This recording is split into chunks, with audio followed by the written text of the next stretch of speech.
Fort ಕರ್ನಾಟಕದ ಹಸಿರು ಮಡಿಲಿನಲ್ಲಿ ನೆಲೆಸಿರುವ ಸಕಲೇಶಪುರ ಮಳೆ ಮುತ್ತಿನಂತೆ ಸುರಿಯುವ ಬೆಟ್ಟಗಳ ನಡುವೆ ಮಂಜಿನ ಚಾದರ ಹೊದಿಕೊಂಡಿರುವ ಒಂದು ಐತಿಹಾಸಿಕ ಸಾಕ್ಷಿ ಸಕಲೇಶಪುರ ಫೋರ್ಟ್.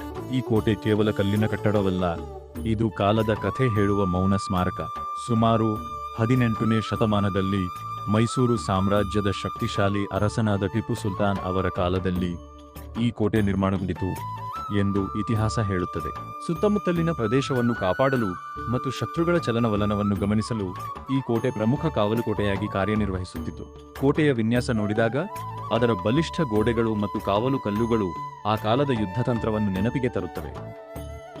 ಮೇಲ್ಭಾಗದಲ್ಲಿ ನಿಂತು ನೋಡಿದರೆ ಹಸಿರು ಹೊಲಗಳು ಮತ್ತು ಬೆಟ್ಟಗಳ ಅದ್ಭುತ ದೃಶ್ಯ ಮನಸ್ಸಿಗೆ ಶಾಂತಿಯನ್ನು ನೀಡುತ್ತದೆ. ಒಮ್ಮೆ ಯೋಧರ ಹೆಜ್ಜೆ ಗುರುತುಗಳಿದ್ದ ಈ ನೆಲ ಇಂದು ಪ್ರವಾಸಿಗರ ನೆನಪುಗಳಿಂದ ತುಂಬಿದೆ. ಮಳೆಗಾಲದಲ್ಲಿ ಇಲ್ಲಿ ಸುತ್ತಮುತ್ತಲಿನ ಪ್ರಕೃತಿ ಇನ್ನಷ್ಟು ಜೀವಂತವಾಗುತ್ತದೆ.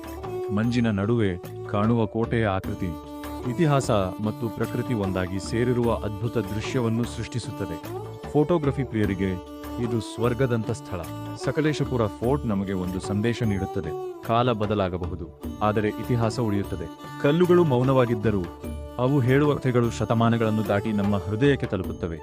ಹಾಗಾದರೆ ನೀವು ಸಕಲೇಶಪುರಕ್ಕೆ ಭೇಟಿ ನೀಡಿದಾಗ ಈ ಕೋಟೆಯ ಮೇಲಿಂದ ನಿಂತು ಒಮ್ಮೆ ಕಣ್ಣು ಮುಚ್ಚಿ ನೋಡಿ.